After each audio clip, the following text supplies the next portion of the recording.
The sky above Los Angeles was alive with colors, explosions of light painting the night in brilliant hues. The crowds gathered around the square, their eyes reflecting the fiery spectacle, but my mind was far from the celebration. As I stood there, the memories of that square flooded back. Our first meeting, her laugh as we shared a street taco, and the way her eyes sparkled in the glow of the city lights. I could almost feel her hand in mine, the warmth of that night still lingering despite everything that had happened since. But tonight wasn't about the past. It was about what was about to unfold. I had planned this carefully, each detail thought out, every moment orchestrated. I was going to make sure she knew what betrayal felt like, how it shattered you from the inside out. This was our square, the place where our story began, and now, it would be the place where I ended it. A few weeks ago, it all seemed so simple. I was swamped with work, preparing for the biggest presentation of my career. She, being the ever-supportive wife, decided to head out to the street food festival that had taken over downtown Los Angeles. It was her thing: food, culture, people. I encouraged her to go, thinking she deserved a break from my stressed-out self. I remember watching her leave that morning, her excitement contagious as she babbled about the different chefs and cuisines she was looking forward to. She kissed me on the cheek, her smile wide, promising to bring back something delicious. I didn't think twice about it. Why would I? We had been together for years. And though life had become busy and routine, there was never a doubt in my mind about us. But that day, at that festival, something changed.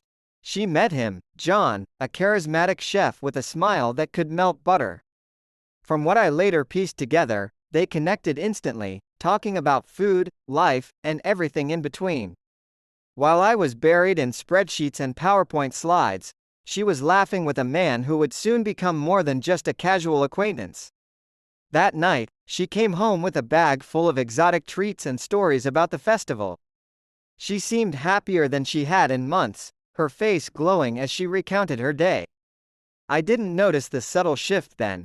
The way her eyes sparkled a little differently, the way she held her phone closer, how she seemed more distracted.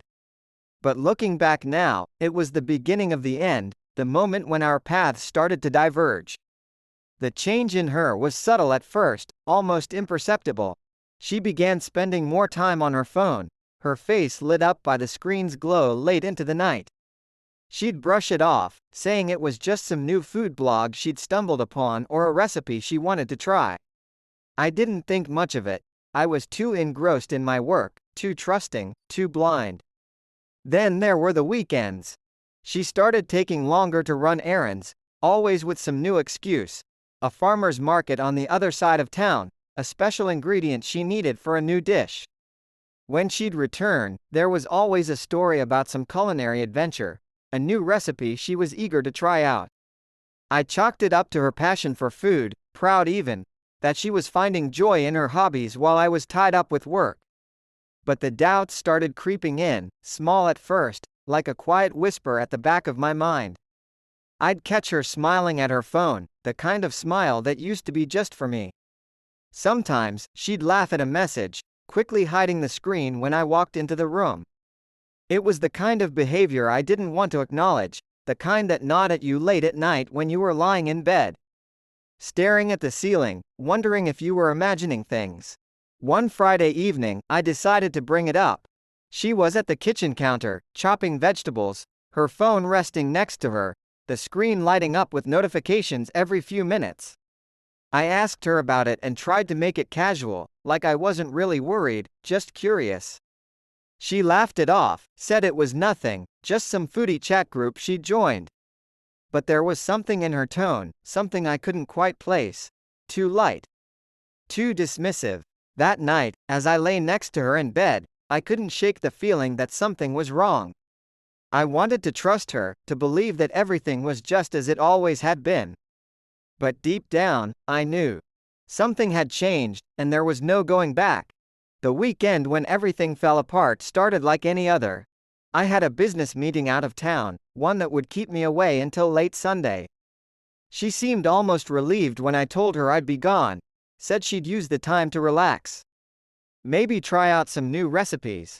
I kissed her goodbye, told her I'd miss her, and left, my thoughts already on the presentation I was set to give. But while I was stuck in conference rooms, she was somewhere else entirely.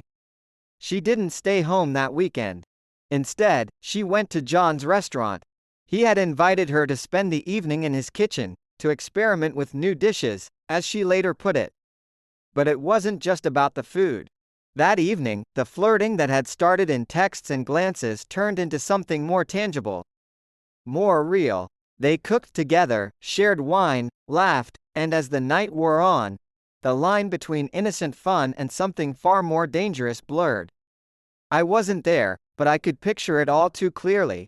Her leaning in to taste a sauce, his hand lingering on hers as they both reached for the same spoon. The way she must have looked at him, a look that used to be just for me. And then, somewhere between the laughter and the wine, they crossed that line. By the time I returned home late Sunday night, she was already in bed, pretending to be asleep. The house smelled faintly of something exotic, a scent that made me think of faraway places and secret nights. I stood there for a moment, looking at her, wondering if I should wake her, and ask how her weekend had been. But I didn't. Instead, I went to the guest room, telling myself I was too tired to talk, and that we'd catch up in the morning. But deep down, I knew. I knew that something was broken, something that no amount of talking would fix. The following week felt like a slow-motion car crash. Everything seemed normal on the surface, but underneath, I could feel the tension building. She continued with her routines, smiling and chatting as if nothing had changed, but I could sense the distance between us growing wider every day. I tried to push the doubts aside, focusing on my work, and telling myself I was just being paranoid. Then, one evening, I got a call from Mike, a mutual friend. He was someone we both knew from the early days of our relationship. The kind of friend who always seemed to know what was happening in everyone's life. I hadn't spoken to him in a while, so when he called out of the blue, I was surprised. "Hey, man," Mike started, his tone casual but with an edge of something else, something I couldn't quite place. "I was at this food event last weekend and, I thought I saw your wife there." But she wasn't alone. My heart skipped a beat. "What do you mean?" I asked, trying to keep my voice steady, even though my stomach was twisting into knots. "She was with some guy," Mike continued, hesitating. "A chef, I think? They looked pretty close." I could feel the blood drain from my face. "Close?"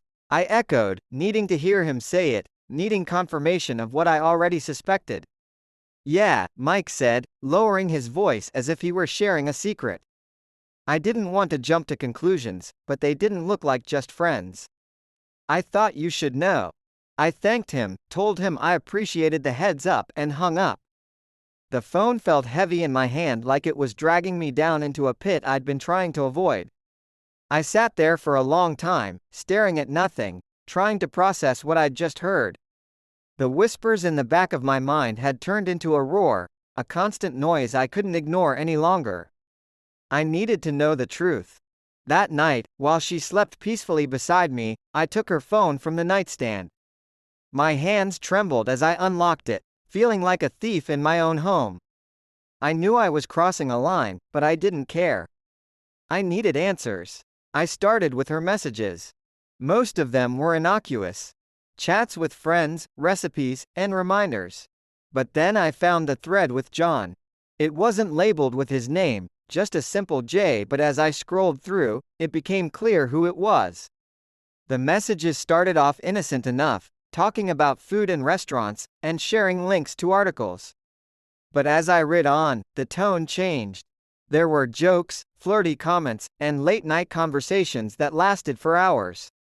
My stomach churned as I kept scrolling, reading through the exchanges that had become increasingly intimate over the past few weeks.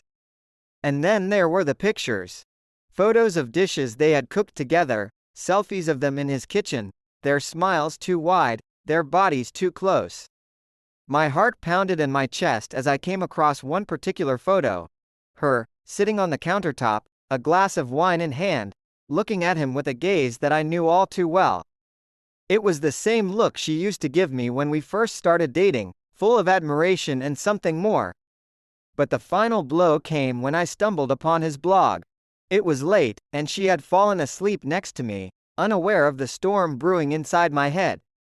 I opened my laptop and searched for John's blog, the one she had mentioned casually in passing, the one I hadn't thought much of until now. There, buried in the posts about food and recipes, were photos from that weekend. She was in several of them, captured in moments that told a story of their own. One post, in particular, caught my attention. A photo of them together, her arms wrapped around his waist as they stood in his kitchen. Their faces close, their smiles wide. The caption read, "Creating something special together." I stared at the screen, my mind blank, my heart shattering into pieces. There it was, the evidence I couldn't ignore, the truth I had been dreading. She was betraying me, and now there was no denying it. The next morning, I woke up with a knot in my stomach, the images from the night before still burning in my mind. She was already up, humming softly in the kitchen as she prepared breakfast. The smell of coffee wafted through the air, but instead of comforting me, it only fueled my anger. I couldn't hold it in any longer. I walked into the kitchen, watching her as she moved effortlessly from the stove to the counter, her back to me. For a moment, I just stood there, struggling to find the right words. Part of me wanted to scream, to throw the evidence in her face and demand an explanation. But another part of me, the part that still loved her despite everything, hesitated. She turned around and smiled when she saw me, but her smile faltered when she noticed the look on my face. "Are you okay?" she asked, her voice tinged with concern. "You look like you didn't sleep well." I didn't answer right away. Instead, I pulled out my phone and opened the photo of her and John in his kitchen, the one that had been haunting me since I found it. I held it up so she could see, my hand trembling. "Care to explain this?" I asked, my voice cold and flat. Her eyes widened as she stared at the screen, the color draining from her face. For a moment, she said nothing, just stood there frozen, her mouth slightly open in shock. Then she looked up at me, her expression shifting to one of desperation. "It's not what it looks like," she began, her voice shaky. "I can explain." "Don't," I cut her off, my voice rising. "Don't you dare lie to me. I know what's going on. I know about the texts, the late nights, the time you've been spending with him. I saw the pictures, the blog post, everything." She swallowed hard, tears welling up in her eyes. "I never meant for it to happen," she whispered, her voice cracking. "It was just supposed to be about food, about passion for cooking. But then, things got out of hand." "Got out of hand?" I echoed, my voice dripping with disbelief. "You call this getting out of hand? You've been lying to me, sneaking around behind my back, all while I've been here, trusting you." She took a step toward me, her hands reaching out, but I recoiled. The anger and hurt too raw, too fresh. "Please," she begged, "let me explain. I never wanted to hurt you. I was just, I don't know. I was feeling lost, and John, he made me feel alive again, like I mattered." "Like you mattered?" I repeated, the words stinging. "And what about me? Did I ever matter to you? Or was I just convenient, something to come back to when you were done playing house with your new chef?" She sobbed, covering her face with her hands. "I'm so sorry," she cried. "I made a terrible mistake, but I love you. I love you, and I want to fix this. But I wasn't ready to forgive, not yet. The betrayal was too deep, the wounds too fresh. And so, I turned away from her, walking out of the kitchen without another word, leaving her to cry alone. The confrontation had left me numb, but I knew I couldn't just let it go. The pain and betrayal demanded more than just an argument in the kitchen. I needed to do something that would show her just how deeply she had hurt me. Something that would make her feel the same humiliation I was feeling. The idea came to me as I sat alone in my office later that day, staring blankly at the wall. The square, the place where we had first met, where we had laughed and fallen in love, was the perfect place. It was supposed to be our place, a symbol of everything we had built together. Now, it would be the stage for my revenge. I began planning meticulously. I called a friend who worked in event planning, explaining that I wanted to put on a small public display, fireworks to celebrate our anniversary. I told him, forcing a smile into my voice. He agreed to help, thinking it was a romantic gesture, something to rekindle the spark. If only he knew the truth. As I finalized the details, I made sure everything would be ready for the big reveal. I arranged for the same photos I had found, her with John, laughing and smiling, oblivious to the world, to be displayed on a massive screen at the square. The screen would light up during the fireworks, showing everyone what she had been hiding. The more I thought about it, the more I became obsessed with the idea. This wasn't just about punishing her, it was about reclaiming my dignity, about showing everyone that I wasn't the fool she had taken me for. She had turned our life into a spectacle, a lie played out behind my back. Now, I would turn the tables, and make her the one on display. By the time everything was set, I was cold, detached, and focused only on the plan. I didn't tell her about the fireworks, didn't give her any hint of what was to come. Instead, I played my part, pretending to be willing to work things out, to talk about our future. She seemed relieved, hopeful even, believing that we could move past this. But deep down, I knew there was no going back. What she had done couldn't be undone, and what I was about to do couldn't be taken back. The day of the fireworks arrived. I invited her to the square and told her it would be a surprise, something special for us to remember. She smiled, taking my hand, oblivious to the storm that was about to break over her head.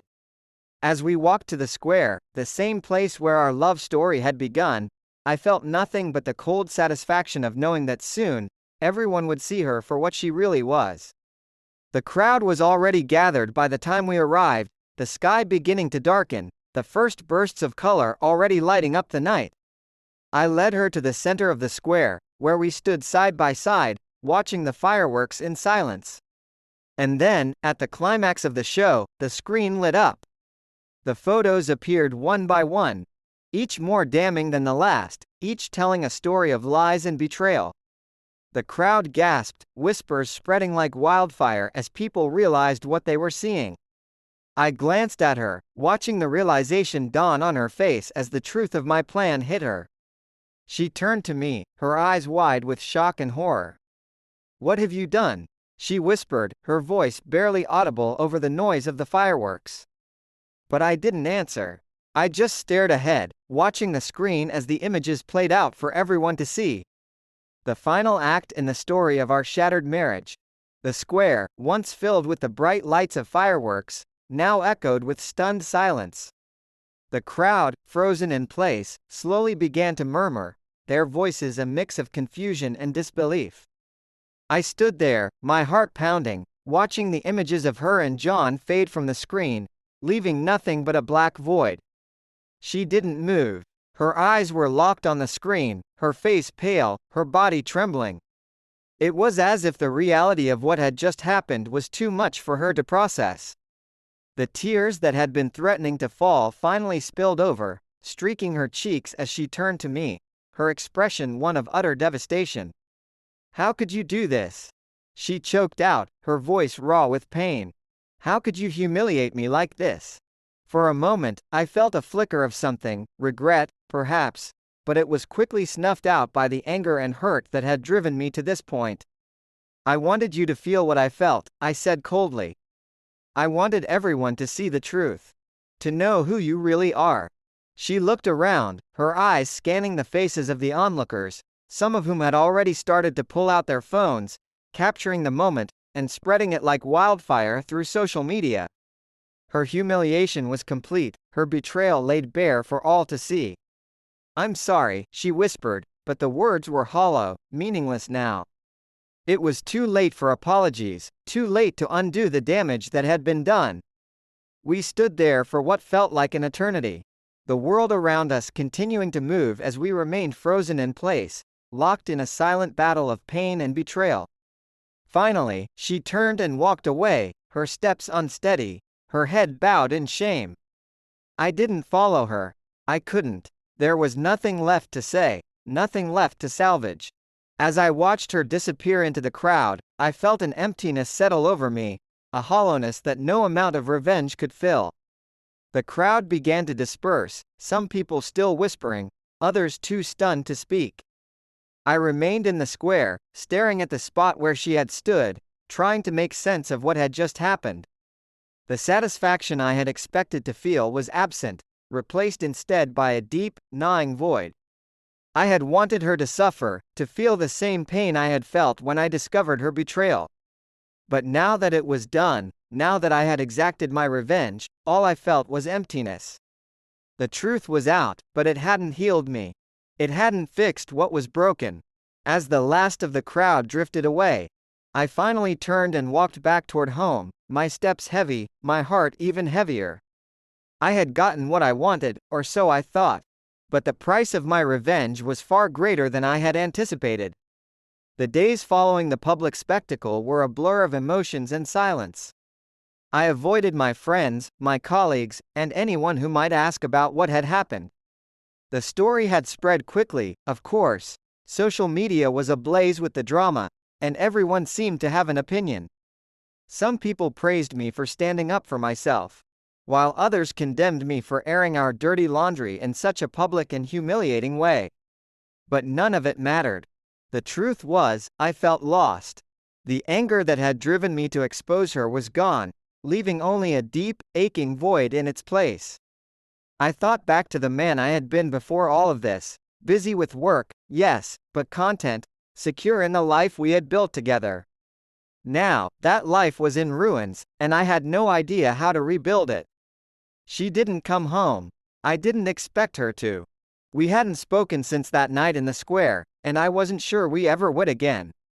I told myself it was better this way, that it was what I wanted, but the silence of the empty house was suffocating.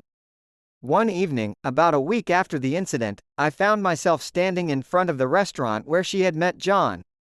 I hadn't meant to come here. It was as if my feet had led me there of their own accord. The lights inside were dim, and the place was closed for the night, but I could see the faint glow of a candle flickering in one of the windows. I stood there for a long time, staring at the restaurant that had been the backdrop for her betrayal. I thought about going inside and confronting him, but I knew it wouldn't change anything. The damage was done. He had taken something from me that I could never get back, but what was the point in seeking more revenge? It wouldn't heal the wound inside me. Instead, I turned away and started walking, the cool night air doing little to calm the storm of emotions swirling inside me. I passed by the square, now empty and quiet, a stark contrast to the chaos of that night. As I walked, I realized that I had been so focused on making her pay that I hadn't stopped to think about what came next. What did I want? Did I even know anymore? I had been so consumed by anger that I had lost sight of everything else. And now, standing there alone in the darkness, I wasn't sure who I was without that anger driving me forward. Eventually, I found myself back at home, the place that had once been a refuge now feeling like a prison. I sat down in the living room, the silence pressing in on me, and for the first time since it all began, I allowed myself to feel the grief, the loss, the pain. I thought about what we had once had, the life we had built, the dreams we had shared. And I realized, with a heavy heart, that no amount of revenge could ever bring that back. The woman I had loved was gone, replaced by someone I barely recognized, and I had no idea how to move forward from here. As the night wore on, I sat there in the darkness, the emptiness inside me growing. My victory, if it could be called that, was hollow. I had destroyed her, yes, but in doing so, I had destroyed myself as well. In the end, all I had left was the bitter taste of regret and the cold, hard truth that sometimes, revenge isn't the answer. Sometimes, it only leaves you with a broken heart and the pieces of a life you no longer know how to put back together. The days turned into weeks, and life continued in a muted, almost surreal fashion. The initial shock and chaos following my public display of revenge had subsided, leaving behind a dull, persistent ache. I threw myself into work, trying to fill the void, but no amount of busy schedules or meetings could distract me from the hollow feeling that had settled in my chest. People stopped talking about the incident, moving on to the next piece of gossip, but the damage had been done. My reputation at work remained intact. If anything, some colleagues seemed to respect me more for taking a stand, but the emptiness at home was unbearable. Each room in our house felt like a ghost of what once was, filled with memories that only deepened my sense of loss. One evening, as I sat alone in the living room, I heard a soft knock at the door.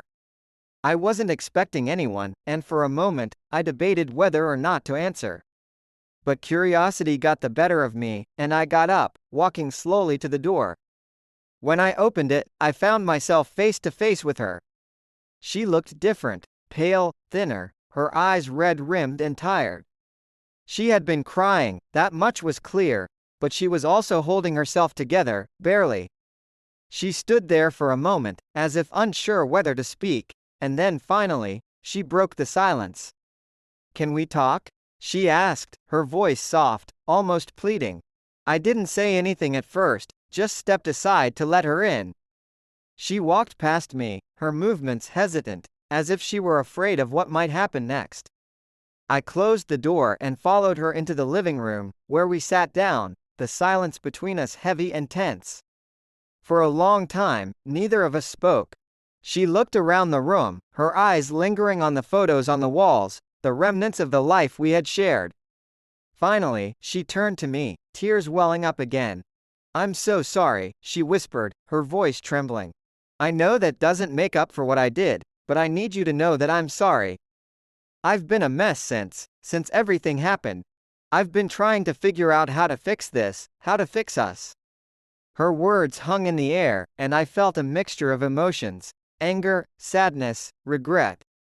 But as I looked at her, I also felt something else: exhaustion. I was tired of being angry, tired of holding on to the bitterness that had consumed me. It hadn't brought me any peace, only more pain. "I don't know if we can fix this," I finally said, my voice heavy with the weight of everything that had happened. "What you did, it shattered something in me. I don't know if it can ever be put back together." She nodded, tears slipping down her cheeks. "I know," she whispered. "I broke us. I broke your trust. And I don't expect you to forgive me. I just wanted you to know that I'm sorry and that I regret everything." The sincerity in her voice cut through me, and for a moment, I saw the woman I had fallen in love with all those years ago. But that woman was buried under the weight of the betrayal, and I wasn't sure if she could ever fully come back. "I don't know what the future holds," I said, struggling to keep my voice steady. "But I can't keep holding on to this anger. It's killing me. Maybe we can try to move forward, not as husband and wife, but as two people who are trying to heal." She nodded again, wiping her eyes. "I'd like that," she said quietly. "I don't want to lose you completely, even if we can't be what we once were." The words hung between us, fragile and uncertain, but they were a start. We sat there in the quiet, neither of us knowing what the next step would be, but both of us understood that we couldn't continue down the path we had been on. It was the beginning of something new. Whether it would be a new chapter in our relationship or the beginning of a final goodbye, I didn't know. But for the first time in weeks, I felt a small flicker of hope, like a light at the end of a very dark tunnel. In the weeks that followed, we began the slow, painful process of moving on. We talked, carefully and cautiously, about what had happened, about the choices we had made and the consequences that followed.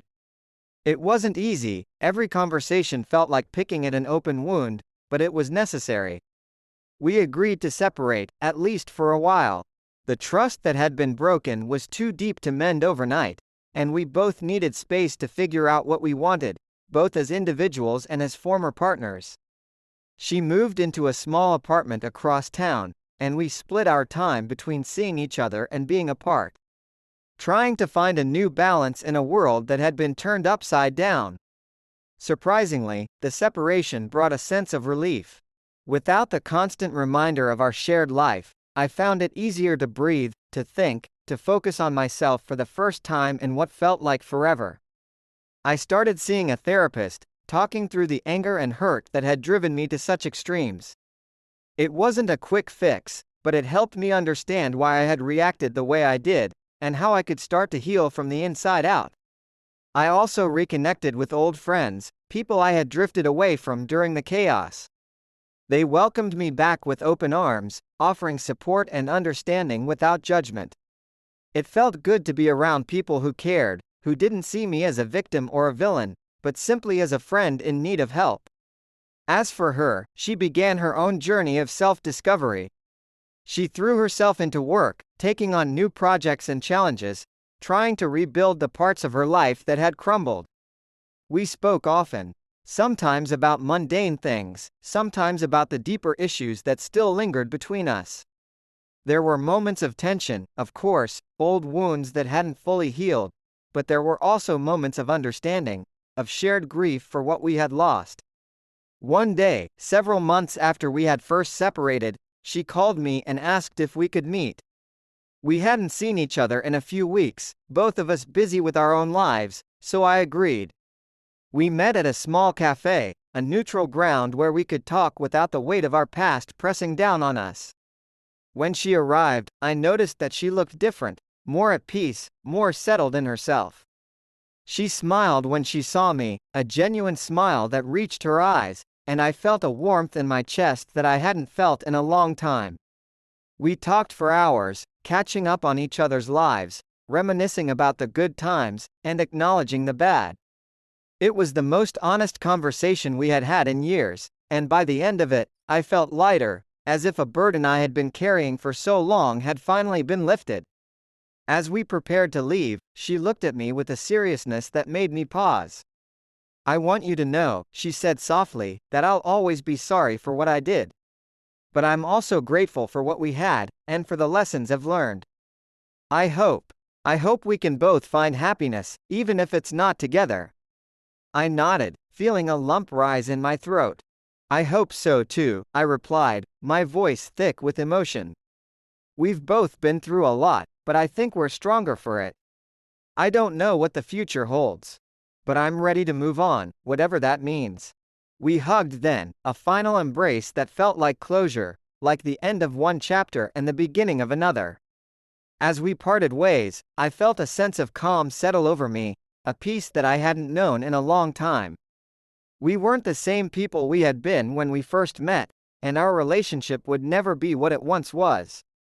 But we had both grown, learned, and changed, and that was something to be grateful for. As I walked away from the cafe, the sun setting on the horizon, I realized that moving on didn't mean forgetting. It meant accepting what had happened, learning from it, and allowing myself to heal. And in that moment, I knew that I was finally ready to do just that. As time passed, the pain of what had happened began to fade, replaced by a quiet acceptance. Life moved forward, and so did I. The house that had once been filled with memories of a broken marriage now became a space of healing and self-discovery.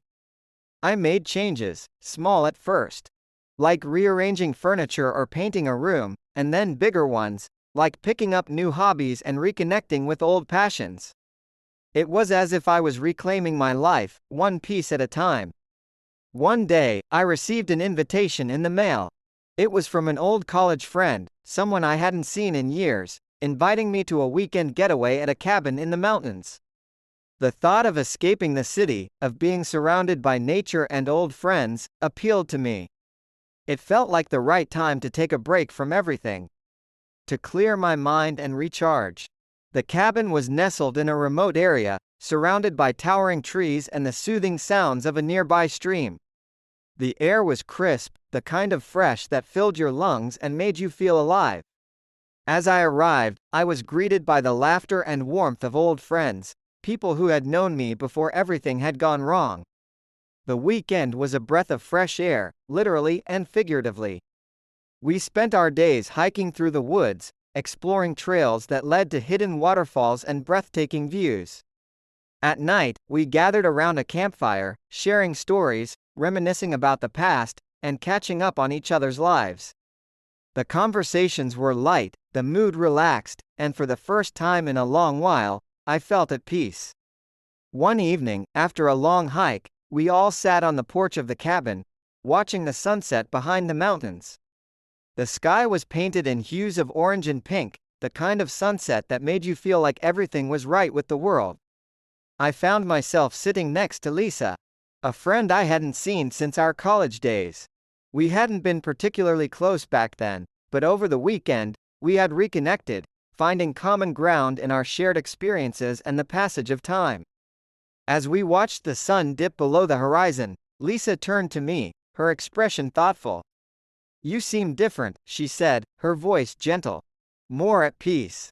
Like you've finally found yourself again." Her words struck a chord with me. I had been so focused on healing, on moving forward, that I hadn't realized how much I had changed. The anger and bitterness that had once consumed me were gone, replaced by a sense of calm and acceptance. I had finally let go of the past and was ready to embrace whatever the future held. "I guess I have," I replied, a small smile tugging at the corners of my mouth. "It's been a long journey, but I'm starting to feel like myself again. I'm learning to appreciate the little things, to find joy in the present, rather than dwelling on what I've lost." Lisa nodded, her eyes reflecting the warmth of the setting sun. "It's good to see you like this," she said. "You deserve to be happy." As the evening wore on, we continued to talk, our conversation drifting from the past to the present, and eventually to the future. For the first time in a long time, I felt hopeful, excited even, about what lay ahead. The pain of the past will always be a part of me, but it no longer defines me. I was ready to move on, to start a new chapter in my life. And as I sat there, surrounded by old friends, the night sky filled with stars, I realized that I had found something I thought I had lost forever: peace. It wasn't the end of my journey, but it was a new beginning, and I was ready to embrace it. Returning from the cabin, I felt rejuvenated, as if a weight had been lifted from my shoulders. The peacefulness of the mountains, the warmth of old friendships, and the clarity that came from being away from the city had given me a fresh perspective. I knew it was time to fully move forward and embrace the new opportunities life had to offer. One of those opportunities came in the form of a job offer. It was unexpected. A colleague had recommended me for a position at a startup that was working on something innovative, something that sparked a passion in me I hadn't felt in years. The idea of a fresh start in a new environment, with new challenges and possibilities, excited me. The interview process was rigorous, but I was prepared. I had spent the past months rebuilding myself, and I was ready to take on whatever came my way. When the offer finally came, I accepted it without hesitation. It was more than just a job. It was a chance to redefine my life, to build something new from the ground up. The transition was smooth. The team welcomed me with open arms, and I quickly found myself immersed in the work. The pace was fast, the challenges demanding, but I thrived in the environment. Every day felt like a new adventure. And for the first time in a long time, I was genuinely excited about the future. Meanwhile, my personal life also began to take shape in new ways. Lisa and I continued to stay in touch after the cabin trip, our conversations growing deeper and more meaningful. There was a connection between us that had started as friendship but was beginning to feel like something more. We started spending more time together, exploring the city, trying new restaurants, and just enjoying each other's company. It wasn't rushed, and it wasn't complicated. After everything I had been through, I was wary of jumping into something too quickly, but with Lisa, it felt different. There was an ease to our relationship, a sense of understanding and mutual respect that made me feel at peace. It was early days, but I felt hopeful that this could be something special. As the months passed, I found myself reflecting less on the past and more on the present and future. The anger and pain that had once defined me were now just memories. Reminders of a time when I had lost my way. But those memories also served as a testament to how far I had come. I had learned that healing wasn't about forgetting the past or erasing the pain. It was about accepting it, learning from it, and using those lessons to build a better future. It was about finding peace within myself, and with that peace came the ability to open myself up to new experiences, new people, and new opportunities. One evening, as Lisa and I walked along the beach, the sun setting in the distance, I realized how much my life had changed. The journey had been long and painful, but it had also been transformative.